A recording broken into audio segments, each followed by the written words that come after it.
Hello and welcome to a brand new podcast. It is brand new.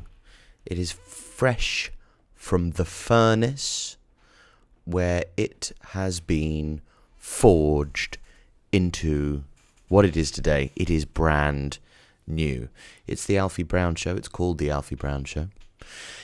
That's because I thought it would be the easiest thing to call it. I was going to call it Welcome to Boobtropolis.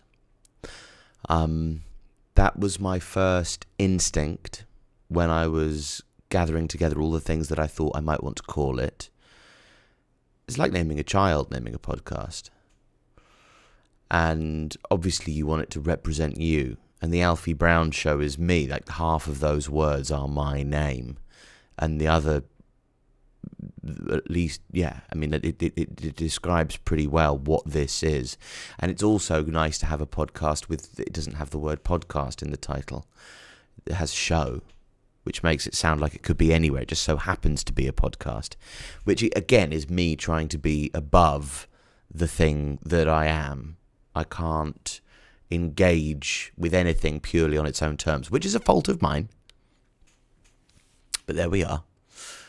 I wanted to call it Welcome to Boobtropolis because Jessie told me to. Jessie's my partner, my common law wife. And what she said was that I should call it, because I had told her a story about when I was at school and my friend had got into trouble with his parents for watching pornography on his computer. And it wasn't him. His brother had set him up, but they took him into his brother's room and said, "Look, what's this? What's this that you've been... William, come into the bedroom. What is... Oh, I've said his name. What is this that you've been watching?" I can't remember his dad's voice.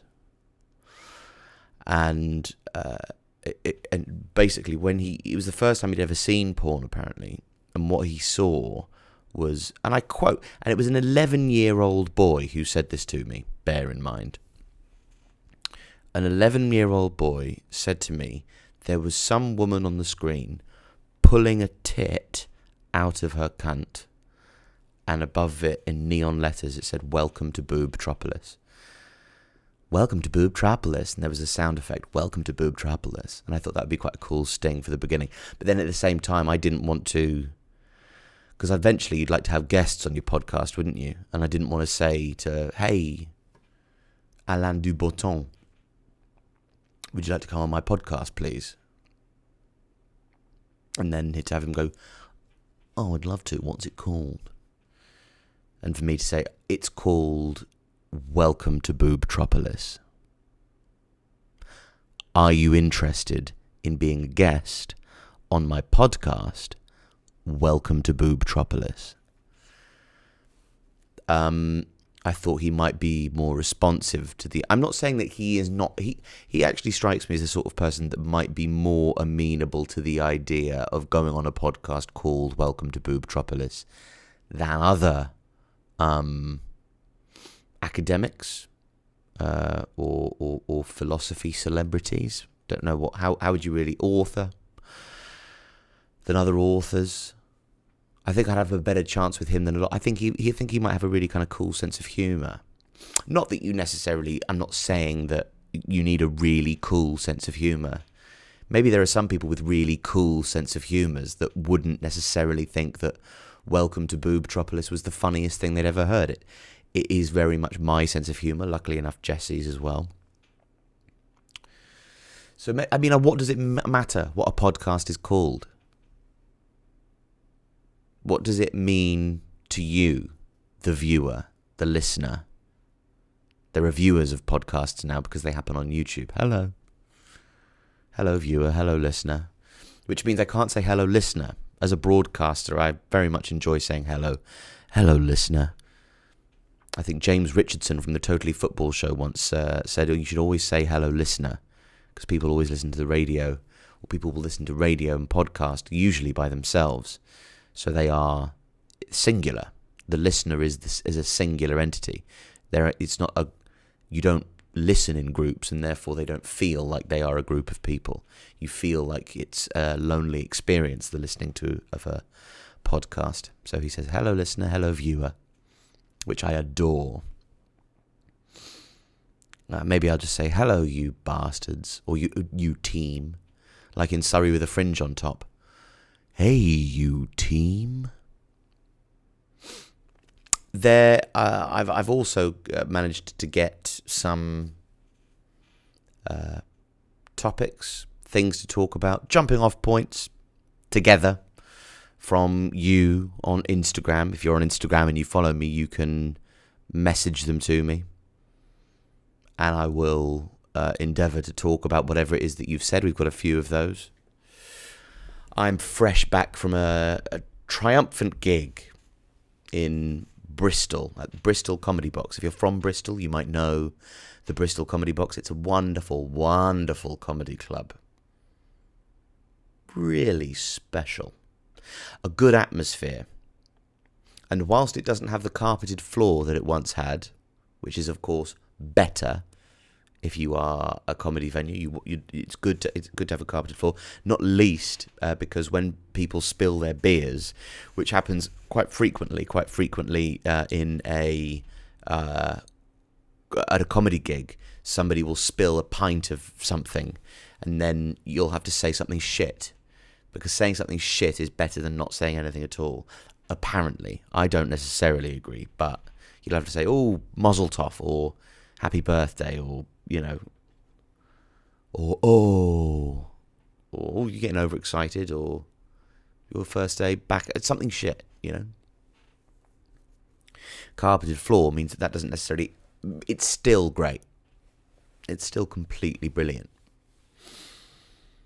And actually, one of the things that was requested for me to talk about was my gig in Bristol at the Comedy Box 2 weeks ago. So on September the 25th, I did a show at the Comedy Box, which there's an oversaid thing in comedy.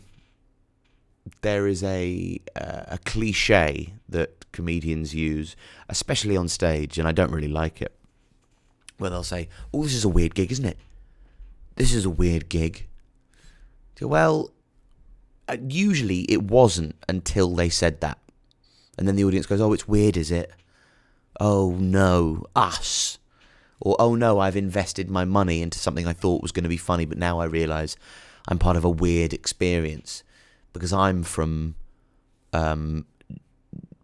Newton Abbott or Cheam or Rayleigh. I'm from one of those places, and apparently we're weird. We're a bad audience. Oh, bad us. Silly us. How I loathe my town and myself."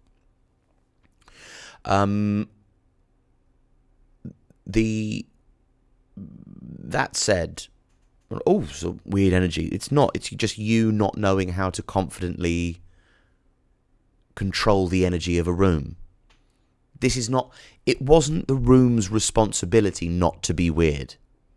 It was your responsibility to normalize an atmosphere in which people felt comfort to be able to laugh.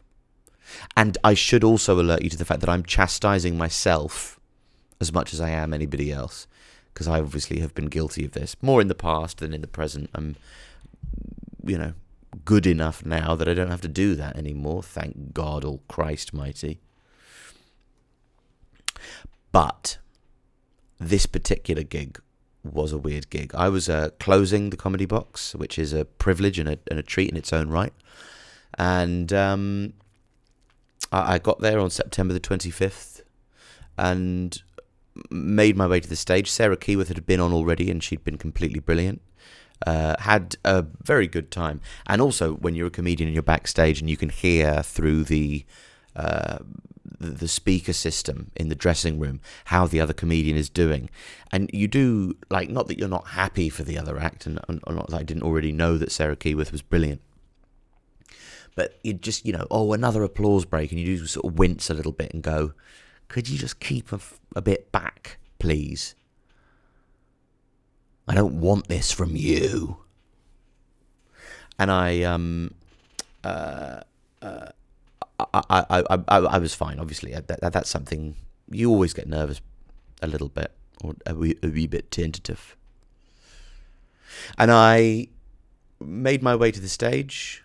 Clint Edwards, the wonderful compere, who's frequently the brilliant compere at the Comedy Box, brought me on stage. And there was just a little bit of chatter.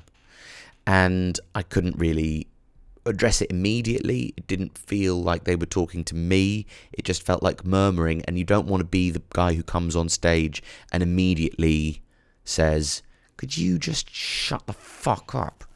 Hey, could you shut the fuck up? Excuse me, shut up, please. There's just no way of doing it that makes you sound like a cool person that people are going to want to hear from for the next portion of time. So I just let it go, and I started doing a few of my jokes, and they weren't really going over because of the chatter in the room, which does make it it's easier if they start chatting. If you have done a few jokes, they've gone quite well, and then they start chatting, and then the jokes start not going over because people are distracted by the chatter in the room, and then you can go, look, see, it's their fault. Whereas without any proof of concept, really, from me, it had been jokes that hadn't gone over. It's because of the chatting in the room, but I can't sort of say, because I haven't proved to them yet that I could make them laugh if there wasn't chatter in the room. So even though people are distracted and irritated by the noise, there is still a damage to the level of confidence that people have for me in the room. And I just decided to maybe just see what was happening. Is everything okay? What's going on over there then? And it turned out that there was a woman who was slumped forward, her hands in her face in her hands, cupped into her hands, elbows on her knees, sort of hunched spine, and lurched forward. And I looked around for the person that wasn't enjoying it and was having to chat through me, and I went, oh, well, it's you, isn't it? You're the person.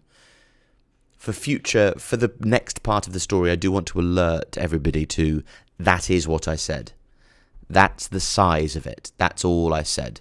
I said, oh, it's obviously you, the one who's not enjoying me, with your face cupped in your hands, slumped forward, arched spine, lurching forward, looking like you'd rather be anywhere else in the world. That's what I said, isn't it? Her friend, at that point, flies up out of her seat with a sense of such purpose, and purpose that shot straight into her. She didn't arrive in the room with the purpose. She just knew that she suddenly, when I said that, it was like I'd quite menacingly articulated all the things that are rubbish about her mum. But I hadn't done that. All I'd said is, oh, look, your friend's not enjoying it. She shot over to the stage in a physically intimidating way, with a glass in her hand, and which was sort of raised to the right-hand side of her shoulder, like she was about to break both the glass and the law, in so much as the glass was going to connect with my face and make me bleed and bruise and feel faint, I believe. That's the idea when you glass somebody, isn't it? To glass somebody. Glassing is a word like drink, because glass is the noun and the verb. And that's the same as drink. You drink your drink and you glass with your glass. And a glass is a receptacle for a drink, which you can drink, and then when you finish drinking the drink, you can glass with the glass. Interesting, huh? Perhaps. There's a very, very bizarre thing when you're obviously when you're a comedian or on stage, you have your adrenaline in you. That helps. You also have your your skill set that you can fall back. You can inquire. Excuse me, skill set. What do I do now? Have I ever solved this problem before? And I can't think that I ever have solved the threat of a glassing before. So I didn't really know what to do, because at the same time you're afraid, which means that, and it's so bizarre that even in a position where you think, fuck, somebody's got a glass that they're going to glass me with because they've just finished drinking their drink, they are going to hurt me, but I don't want to lose the power that I have. I don't want to lose control of the room. That would be worse. I'd rather lose an eye than I would lose control of the room. So I wanted to still have power. So I was in a completely, in my demeanour, totally different to how I would have been if perhaps it had been there wasn't an audience there. The audience made me brave, but it was only my cowardice and my reluctance to lose the audience that made me physically brave in a situation where I otherwise would have been cowardly. Does that make sense? How on earth could you possibly respond? And I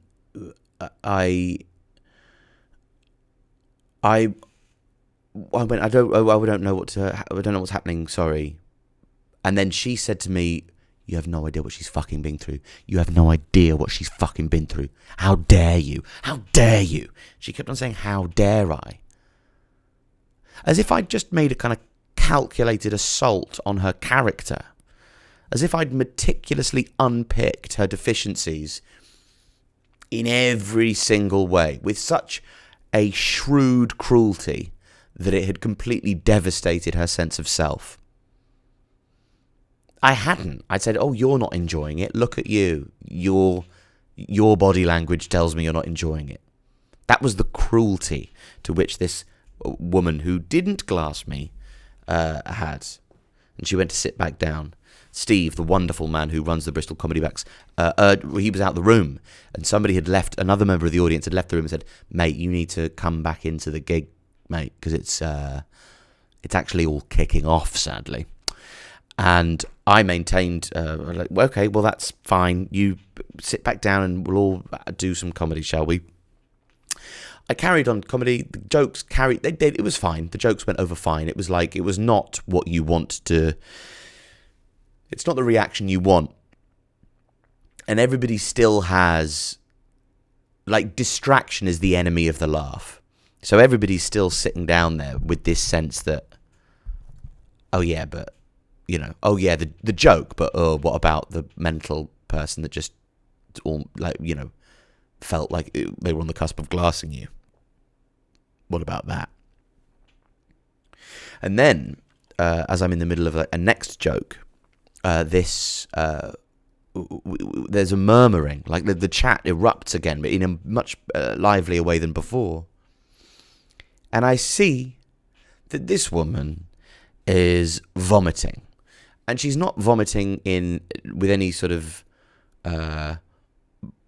concealment or subterfuge. She is brazenly being sick, putrid, fucking sick, all over her bare knees, her hands, and her chin. And I've never seen that before either. And I went, oh, okay, you're being sick. Again, me trying to do arithmetic in my brain. How do you, I'm thinking to myself, maintain the goodwill of the room at the same time as being genuinely shocked by the vomit? How do you do it? And I didn't know what to do. And I went, oh, you're being sick, are you? Okay.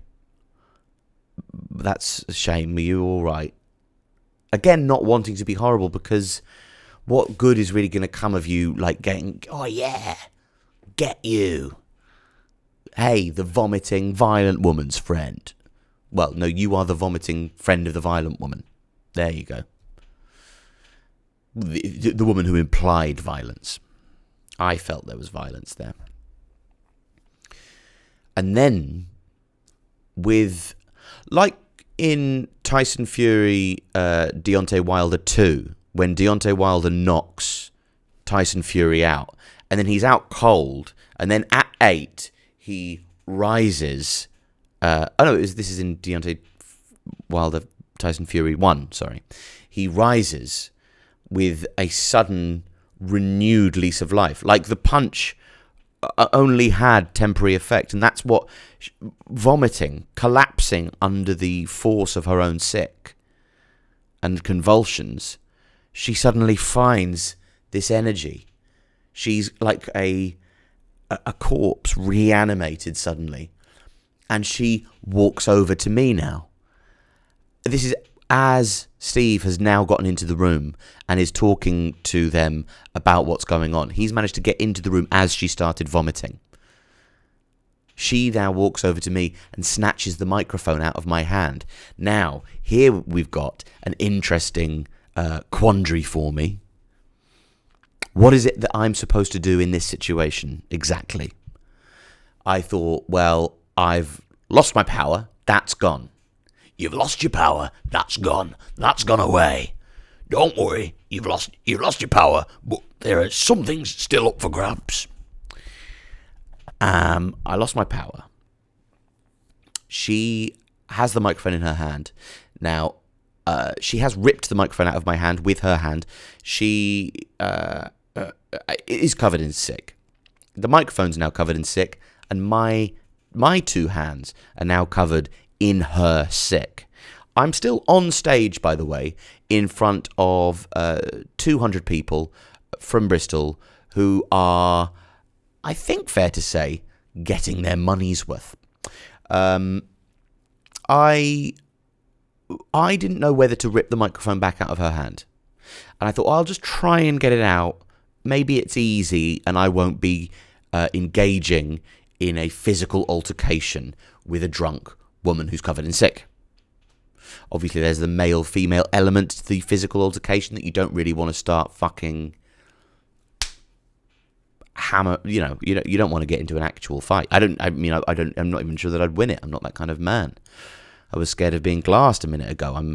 My fight or flight mode is very much set to flight. But again, she threatened my stand-up. I don't care about my physical person. Just don't ruin the dynamic relationship between me and the audience. And that is sadly what you're doing when you rip the microphone out of my hand. So my friend had taught me something a long time ago, where if you have something in your hand, or somebody has something in their hand, if you take their thumb away, then their grip becomes it becomes impossible for them to grip onto most of the grip is in the thumb. You get that? So I tried to take her thumb off of the microphone so I could get the microphone out. And I don't know, Steve also said that she was incredibly strong. And I remember her being incredibly strong as well. She'd lost nothing. The booze had taken nothing from her physical capabilities. And she wouldn't let go. She said, and this is where it gets quite bad actually. And she shouted into the microphone in tears, if that adds anything to if that gives you any colour. I lost my husband a year ago. I don't know if it was the anniversary or something. I lost my husband a year ago, and I just wanted to have a nice night out without you being horrible to me. You've ruined my night. Thanks very much. And then she threw the microphone onto the stage, which you shouldn't really do because they're quite expensive.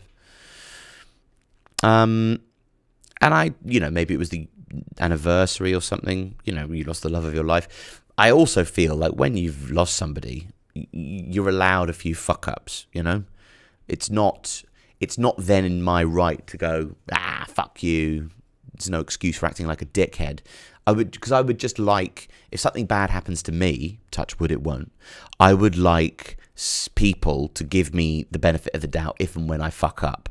So I was quite keen not to make her the butt of the joke and to make the event the butt of the joke. You know, to make the situation I'd been put in the butt of the joke. To make the fact that and I should point out to you at this point in the story, that she threw the microphone onto the stage 7 minutes in to what was in total a 45-minute set.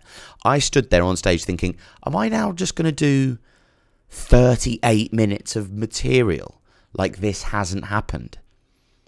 What a completely bizarre thing to have to do. I stank of sick. Also, another thing, I was a last-minute replacement. The audience in there were there to see Sean Walsh, who couldn't make the gig in the end, and I had replaced him. These were Sean Walsh fans, and I'm not sure, well, I have no idea about the crossover of mine and Sean Walsh's fans. I love what Sean Walsh does, but that doesn't necessarily mean that that people who like me would like it and people that like him would like me. Who knows? These things are complex and hard to work out, aren't they? All I knew at that time was that I'd just seen a woman walk out the room and then heard her fall down the fire escape. She had told me off for being cruel to her when she was grieving, and now I was left on stage, stood up, with no microphone in my hand, with a microphone covered in sick by my feet, not my sick, my hands covered in sick, not my sick, and a room full of 200 Sean Walsh fans who I had to entertain covered in a stranger's sick for 38 minutes. And do you know what? It was one of the best gigs of my entire life. And I'm very grateful.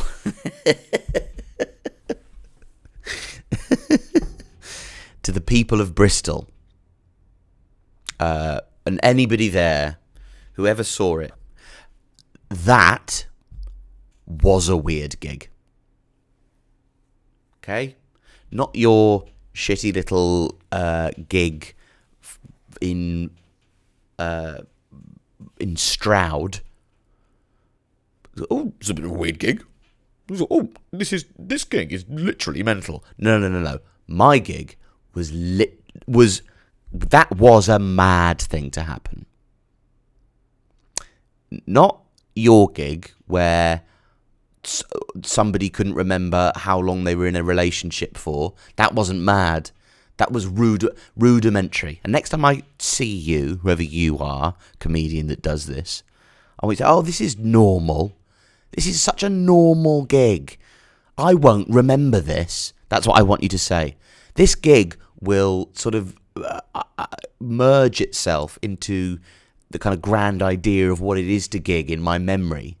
And if somebody reminds me specifically of the date or who I was on with, then I might remember it. But nothing about this gig is evocative enough for me to commit it to my long-term memory in any way other than in the surrounding peripheral details. So that was my gig 2 weeks ago, September 25th. And I did it not last night, the night before. And I opened for Carl Donnelly, who's one of the great comedians in the world at the moment. Which is no exaggeration. He is one of the best comedians in the world. And it was brilliant. So thanks again, Bristol. And that was one of the topics that I had suggested to me to talk about. And I was very happy to, don't you know? Very happy to indeed. I quite like that. A little jumping off point. Some comedians say riff. I don't say riff. I always avoid the word riff. It doesn't suit me, I don't think. I could extrapolate or something. That's it. You know, if you've got a better term for riff that is it more suits me, and or any topic that you think would be good, and fun, I am all ears for you. Next topic we've got is middle-class people enjoying hip-hop, grime, street culture. I think the implication in the request for me to talk about it is perhaps that middle-class people shouldn't enjoy hip-hop or grime or street culture, which feels like too sort of loose and amorphous a thing to really pin down. Are you Oi! What are you doing over there? Are you enjoying street culture? Well, fucking stop it, okay? Artie, it's not for you, okay? You want to enjoy the radicality and the anger. You want to immerse yourself in the journey of an artist whose reality you couldn't even fucking comprehend. Okay, Artie? So stop enjoying that hip-hop. Okay. But I am. I am enjoying it. It's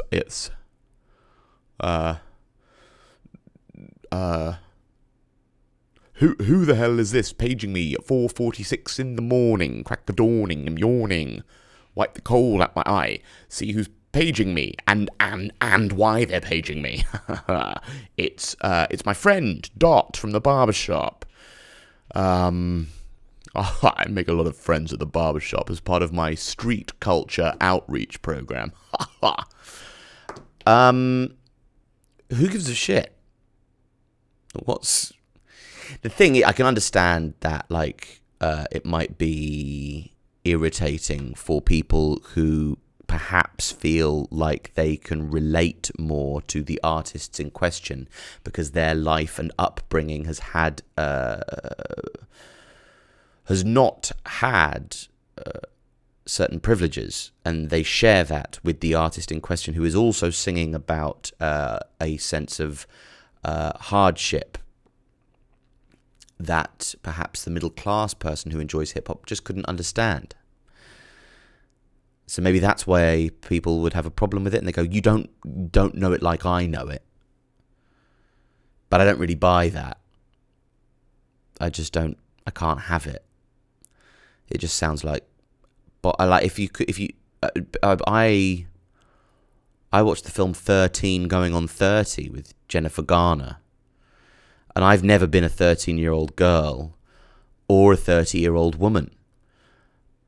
But I still liked it because the artist's portrayals and the writing in the film helped me understand what it was like to be a 13-year-old girl and or a 30-year-old woman. And what happened was the quality of the art in the film helped me mentally make the steps, and I followed through with the journey of the artist, and therefore was able to be moved in a sort of tertiary sense by the emotions that through their art they were trying to evoke in me, despite the fact that me having not had any first-hand relatable experience of being a 13-year-old girl, I was still able to enjoy the film. I've also never been the Prince of Denmark, but I did like Hamlet. But I don't like any hip-hop or grime, so you don't have to worry about me, sir. I do like it. I'm sure I do. I'm like some. It's not. There is some genres that you go to and some that you don't. And hip hop's one that I would, fairly rarely go to it, but not never. Grime, I probably never. Don't even really know what grime is. Is it just hip hop? But they're from here, the UK, and they don't want to say hip hop. They want to say grime. Couldn't really tell you what street culture was. Is that wearing Supreme hats or something?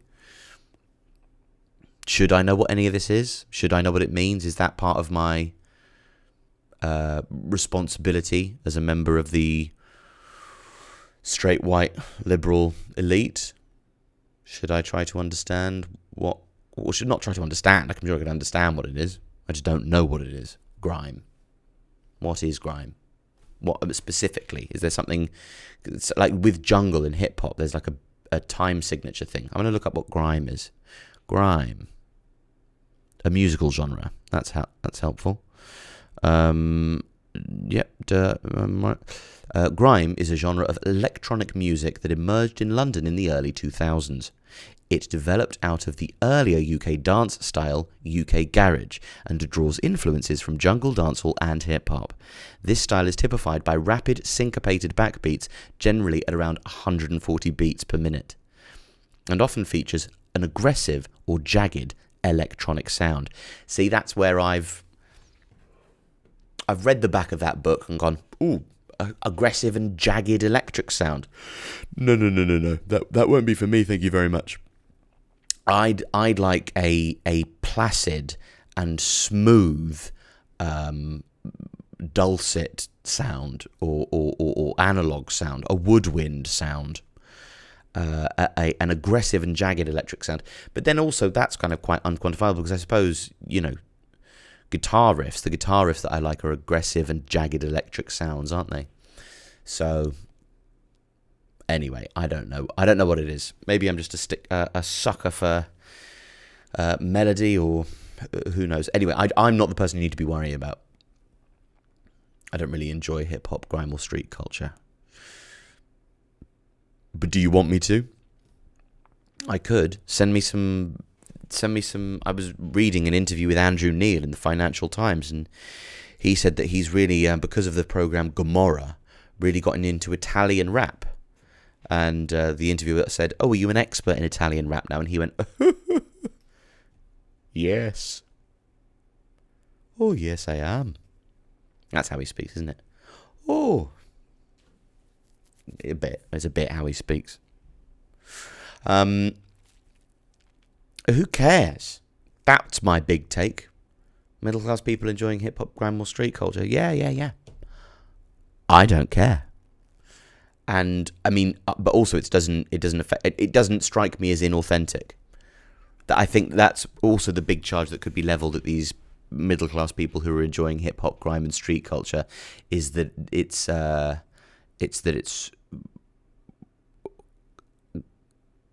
full of rank inauthenticity. And I can understand that, but I don't think it's fair. I understand how people might level the accusation at these middle-class people who are enjoying hip-hop, grime, or street culture. Hey, you feel an unbearable lightness in your being, and you are going to try and attach weight and an exciting sense of radicality and import and rebellion, and the fact that you would like to have some hardship in your life because you're drawn to the hardship is too broad a word. They have had hardship, they just haven't had that financial, cultural, sociological underfunding from central government hardship that I think a lot of grime music comes from. They might have had the sort of hardship, like they might have had a fucked by their dad hardship, or a, only got a leg hardship, or just, nobody loves them, or they're just an idiot. Nobody ever thinks about that kind of hardship. Some people are just fucking stupid, like idiots, or have bad personalities. And that's such a fucking hardship. But nobody ever thinks about these people and goes, oh, and they can't write angry music, like posh, like Artie, who loves grime, goes, it's not fair, I'm fucking stupid, I can't rhyme, it's rubbish.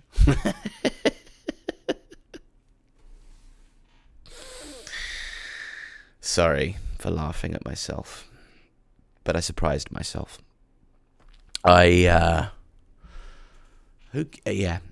completely understand. I feel a lot more comfort in myself when I embraced the fact that my mother was in the theatre, and I am a lovey. And now that I've got my identity sorted and I know what box I fit into, or I mean all of it's bollocks anyway, but isn't life a lot easier to comprehend when you know where you're meant to stand and whatnot. So anyway, it's a good jumping off point, I think, middle class people enjoying hip hop. Tell me what you think, mate. Joe is moody. Tell me what you think. I don't know if you want me to say your names or not, or your handles, so I'm not going to, but if you'd like me to, I will. Or if you don't want me to, I won't. I'll do whatever you fucking want, guys. I'll do whatever you want. There are also some topics that I'd like to give a little bit more thought to, one of which was Jordan Peterson. I can't believe we're still talking about Jordan Peterson, can you? Isn't he not literally dead, but sort of in terms of cultural import dead? Isn't that done?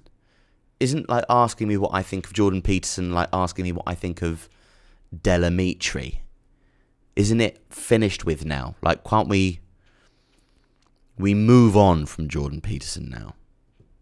He gets derided in many circles as this idiot. And he's clearly not an idiot, but he is a sort of a bit of a comedy character. There are a lot of silly things about him. Not least the fact that he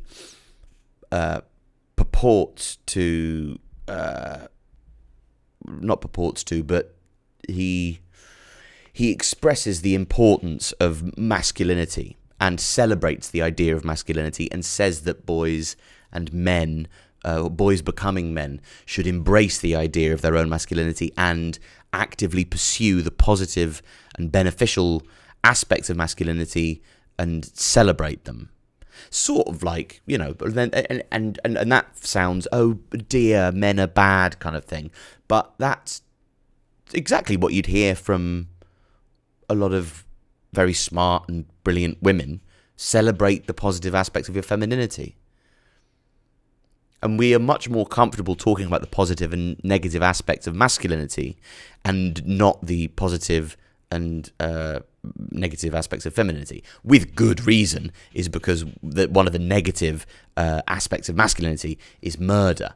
But drop down from there, and then that doesn't mean there isn't also an interesting conversation to be had elsewhere, I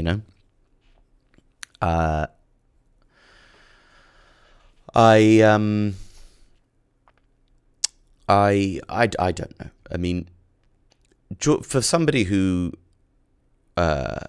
celebrates the idea of masculinity so much, it does seem odd that he should have that voice. I think if I thought that masculinity was one of the most important things going for me as a man to be thinking about, and I had his voice, so what you need to be doing, boys, is going and trying to be a bit more masculine. Like, wouldn't you address that? That would be, I think, every single morning before I made my bed, I would be doing some vocal training just to try and butch that up a little bit. Important to celebrate the aspects of your own masculinity.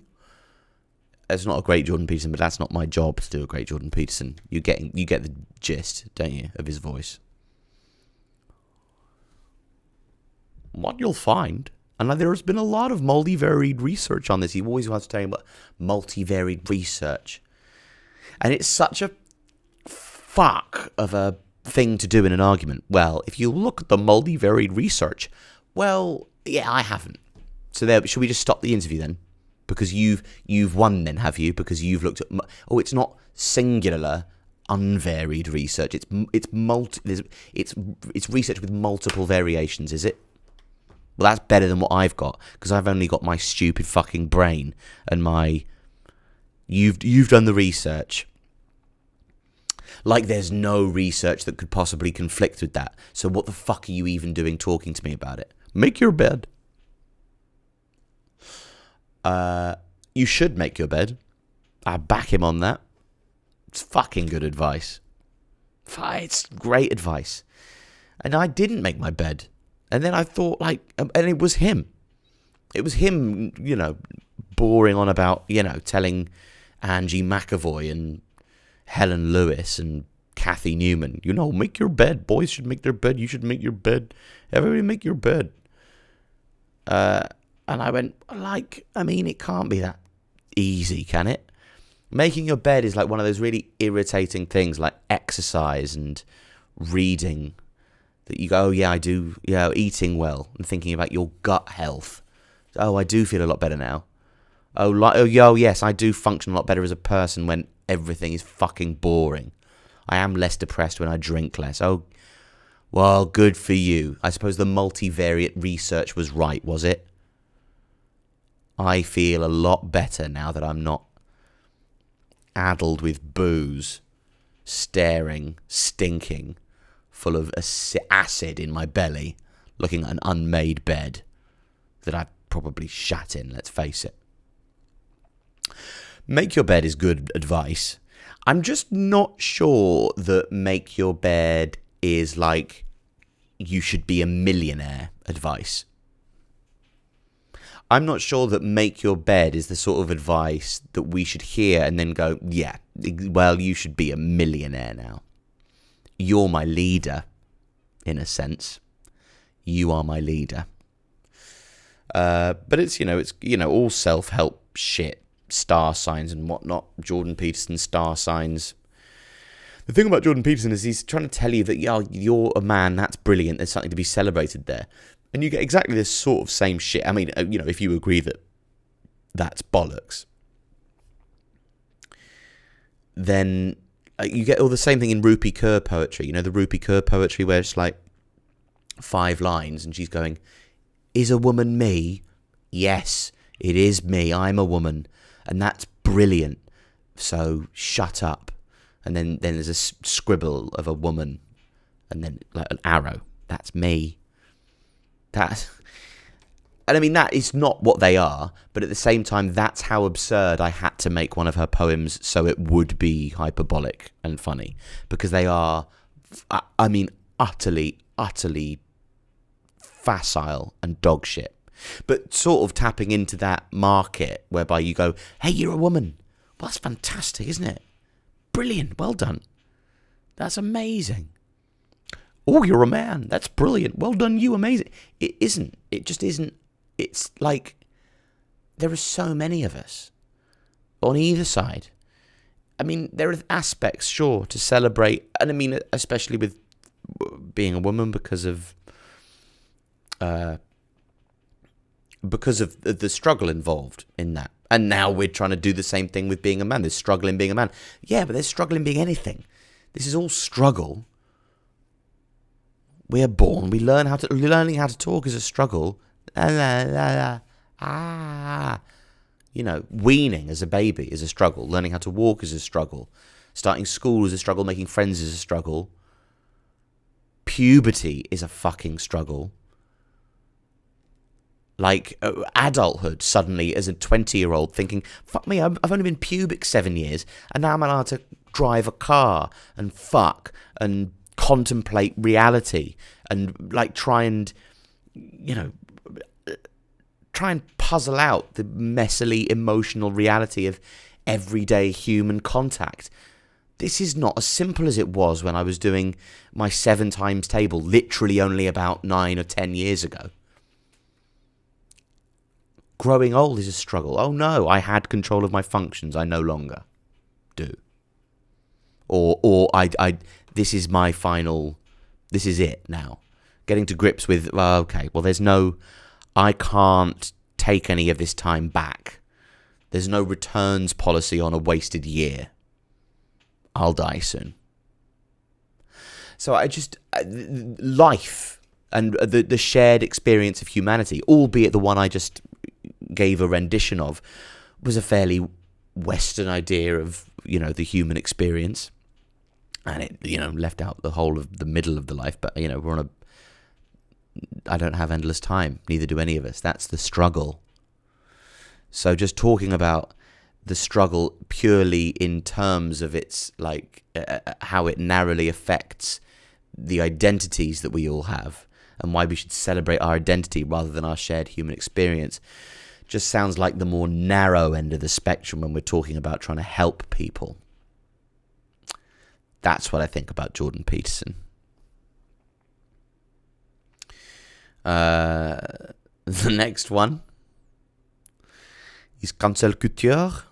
I don't know what it is about me, and maybe this needs some addressing, that is getting all of these topics. Maybe it's just because I suppose it's because it's one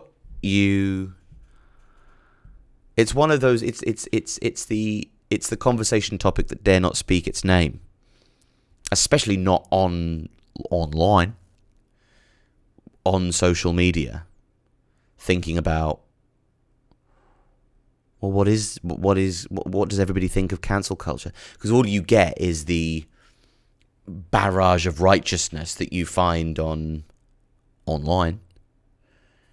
You don't get any thought or bravery when it comes to talking about it, because bravery means opening yourself up to the possibility of something not going right. And if you have the slightly wrong opinion about something, or you have worked things out to be ever so slightly different from everybody else, you are a pig, and we're going to try and goad you into suicide, you fucking shit. Cancel culture. Cancelling things was just, Lena Dunham said something we don't like. Cancelled. And it was like a funny way of adopting an expression that existed for our sort of subscription-based economy. I'm going to cancel my River Cottage vegetable subscription. I'm going to cancel my, what's the one where you get like a mangled vegetable? Odd box. You get your odd box, and it's all, it's a cucumber that nobody wanted, and it's like rescue veg. Like it's the Battersea Dogs Home of veg for all the shitty, abused vegetables that just couldn't find a home, and then you get to be like magnanimously brilliant and eating. This is how hard it is to be a good person nowadays. We're not even allowed nice vegetables. We've got to be a good person and eat some shitty fucking dildo of a courgette that's got like an offshoot, like a Siamese courgette. And I've got to be grateful for my disgusting Siamese courgette and my, the tomatoes have got lint on them and a poo. But that's fine, because we actually throw away a lot of this veg, and we shouldn't. Anyway, cancel the subscription to Oddbox. Because cancelled, and now if I don't like my subscription to Netflix or to Oddbox, I did like my subscription to Oddbox, I should add. I thought it was great, and it isn't like I just said it was. It was just me trying to be funny, me getting cheap jokes at the expense of a heroic startup. So well done, Oddbox. If you'd like to sponsor, you wouldn't want to sponsor this now, I suppose. It's quite funny, but you wouldn't want to sponsor it. Cancel the subscription. Cancel the subscription to Netflix. No, boo. Dave Chappelle's just been shit, or whatever he's just done. I haven't watched it. Cancel subscription. And that's where it comes from. Lena Dunham or whoever, some university professor has said something about something you don't like. Cancel. And that is why when people say cancel culture, or when people say, they've been cancelled, well, they're not literally being cancelled. And now what people say when people say you've been cancelled, well, how come they still have a book out and a column in a magazine? Because it never literally meant being cancelled. It was like what being cancelled means is that the wind of the prevailing righteous opinion blows in a fucking hurricane of piss against you and makes your life unpleasant, and they try to they want to cancel their subscription to you. They do not want any more of your output, and it's not the cancellation of you as an entity, but their cancellation of you as a valid contributor to reasonable debate in their eyes. That's what cancellation means. Call it something else if you don't like it. Call out culture, or call it whatever the fuck you want. I don't care. All I care about is my new range of clothes that I'm starting with my friend Henry. Cancel Couture. We're going to have Stop the Culture War t-shirts. But then I don't know if, like, it's the whole thing would be a satire of Stop the War, the Stop the War coalition. And then it would be like a bomb, Stop the Culture War. But then I don't know if that would actually...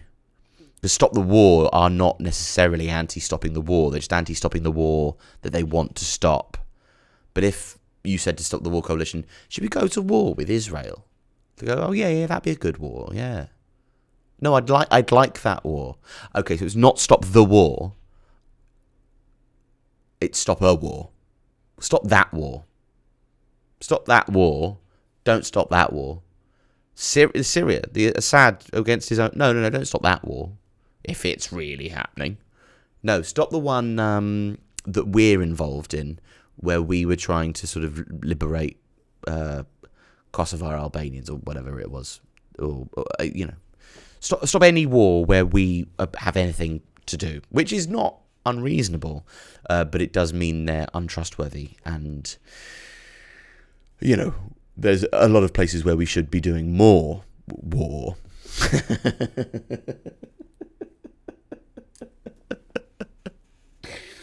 I might clip that up. Put that on socials. There's a lot of places where we should be doing more war, I think.